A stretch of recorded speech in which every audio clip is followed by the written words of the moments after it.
অনেকগুলো কথা আসছে, জুলাই সনদ নিয়ে অগ্রাধিকার দেওয়ার কথা আসছে, এটি নিয়ে বললেন।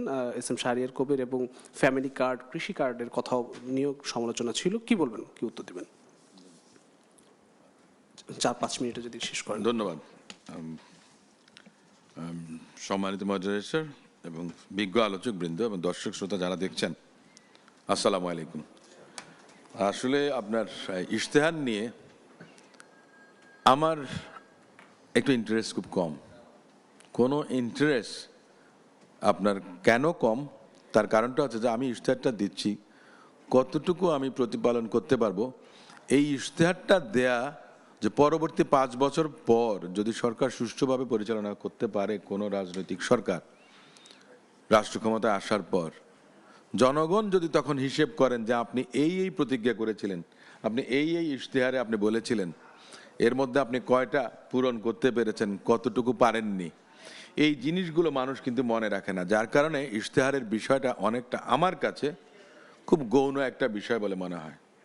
আবার আরেকটা জিনিস, আমাদের বিজ্ঞ আলোচকদের মধ্যে অ্যাডভোকেট হুমায়রা নূর তিনি বলেছেন যে উচ্চকক্ষে পিআরের কথা, যে প্রপোর্শনাল রিপ্রেজেন্টেশন অফ দি সিজ obtained in the house of parliament, তার উপর ভিত্তি করে। এটা তো বিএনপি তার সেই রাষ্ট্র সংস্কারের 31 দফার মধ্যেই কিন্তু এটা আজ থেকে 2.5 বছর আগে কিন্তু উল্লেখ করেছিল।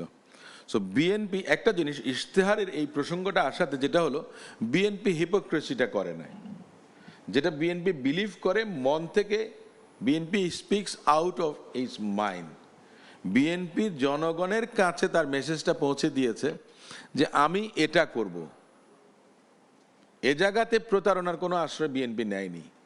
আপনাকে যে ওই যে সংস্কার, ওখানে নোট অফ ডিসেন্ট ছিল, বিএনপি তো এটাকে এড়িয়ে যেতে পারতেন, জাস্ট সিম্পলি বলতেন যে উচ্চ কক্ষ হবে, কিন্তু সেখানে স্পেসিফিক্যালি আপনার এটাকে একেবারে পরিষ্কার করা হয়েছে যে সংসদে প্রাপ্ত আসনের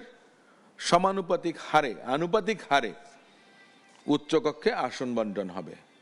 তো এদিক থেকে বিএনপিকে তো সাধুবাদ দিতেই হবে, কারণ জনগণ দেখবে যে আপনি কতটুকু ট্রান্সপারেন্ট, আপনার মধ্যে যে সঠতা নেই, ধূর্ততা নেই, এটা একটা বিষয়। আমার বন্ধু ব্যারিস্টার শাহরিয়ার তিনি বলেছেন যে জুলাই সনদের বিষয়গুলোতে যেগুলোতে ঐকমত্য হয়েছে, যেখানে নোট অফ ডিসেন্ট আছে, সেটাও কিন্তু বিএনপি সেগ্রিগেট করেছে আর বলেছে অগ্রাধিকার দেয়া হবে। এটার মানে এই না যে এগুলিকে বাদ দেওয়া হবে, তা না। আমার ইশতেহারে আরো অনেকগুলো বিষয় আছে, এর থেকেও অনেক ইম্পর্টেন্ট বিষয় আছে, যে আমি যে কোনটা আগে করব, প্রায়োরিটি কোনটা আমার আগে হবে, সেই বিষয়টাকে উল্লেখ করেছে। এটা এমন না যে এটাকে আমি অমিট করছি কিংবা আমি এটা করব না, এ ধরনের কোনো ইঙ্গিত দিচ্ছি, মোটেও না। এক্ষেত্রেও বিএনপি আমি মনে করি সততার পরিচয়টা দিয়েছে। এই সমস্ত কিছু জনগণের কাছে পরিষ্কার করা হয়েছে যে আপনারা বিচার করুন, বিশ্লেষণ করুন, আমরা এটা দিয়েছি। আমি আজিজ ভাই যে বলেছেন, আজিজ ভাই না শামীম ভাই, আপনার প্রফেসর শামীম বলেছেন আমি যদি নির্বাচিত হই তাহলে এই আমার ইশতেহার।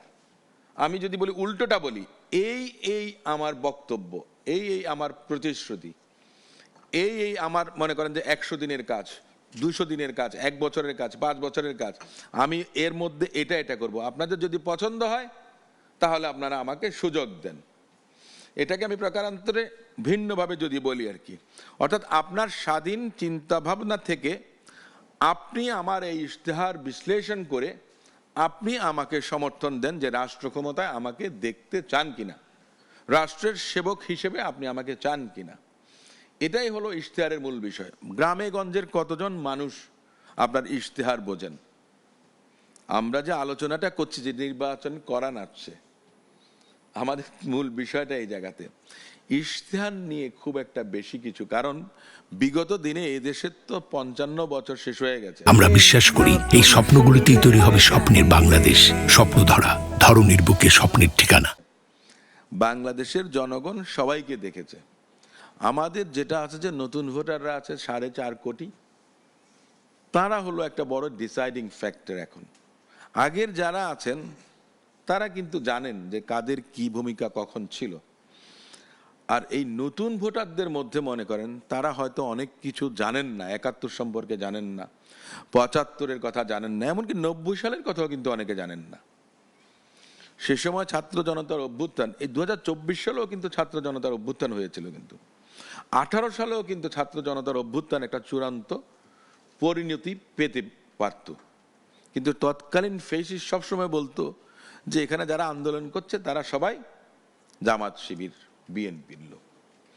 এবং মিডিয়াগুলো, ইলেকট্রনিক্স বলেন, প্রিন্ট মিডিয়া বলেন, আমি দুঃখ নিয়ে বলছি, ইলেকট্রনিক্স এবং প্রিন্ট মিডিয়া তারা কিন্তু সেটা ফলাওভাবে প্রচার করতেন।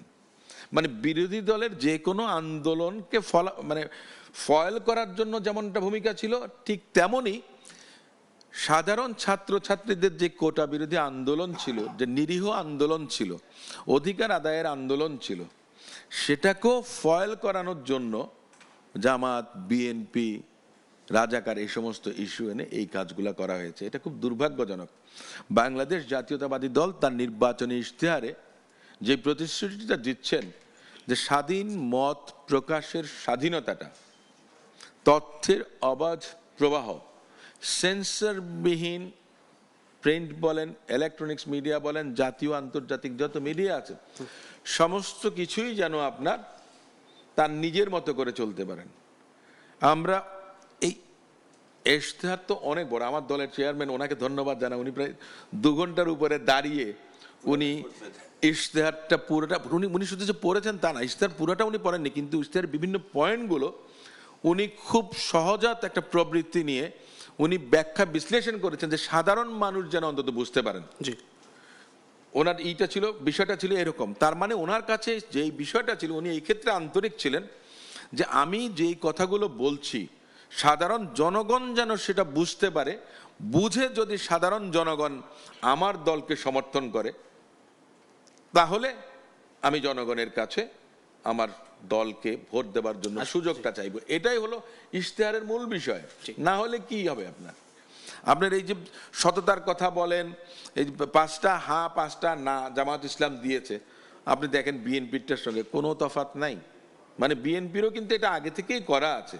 আর আমাদের তো ইশতেহার বলতে কি, বেগম খালেদা জিয়া মরহুম নেত্রী 2016 সালে আপনার রূপকল্প 2030 দিয়েছিলেন, আপনি দেখবেন সেখানে মিলিয়ে দেখবেন। 2022 সালে বিএনপি দিয়েছিল 27 দফা রাষ্ট্র সংস্কারের, যুগপৎ আন্দোলনের শরিকদের সঙ্গে মিলিয়ে 31 দফা রাষ্ট্র সংস্কারের যত কথাগুলো আছে সমস্ত কিছু কিন্তু ওর মধ্যেই পাবেন। এবং বিএনপির আগে, বিএনপির জন্মটাই হলো রাজনৈতিক সংস্কার।